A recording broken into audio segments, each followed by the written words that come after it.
তোলাবাজি হুমকির অভিযোগে গ্রেপ্তার তৃণমূল কাউন্সিলর। পুলিশের জালে দক্ষিণ দমদম পুরসভার 11 নম্বর ওয়ার্ডের তৃণমূল কাউন্সিলর মৃন্ময় দাস।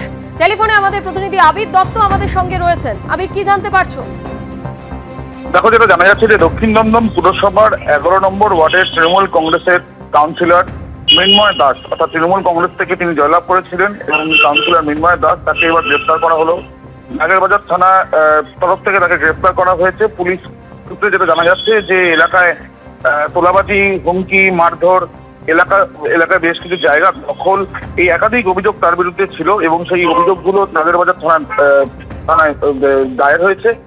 এবং তারপরেই গতকাল রাত্রিবেলা তার বাড়িতে যায় পুলিশ এবং দীর্ঘ জিজ্ঞাসাবাদের পর তাকে নাগেরবাজার থানায় নিয়ে আসা হয়। জিজ্ঞাসাবাদের পরে তাকে গ্রেফতার করা হয়েছে। আজকে ব্যারাকপুর আদালতে পেশ করা হবে, এমনটাই জানা যাচ্ছে পুলিশ সূত্র থেকে। ধন্যবাদ আবির।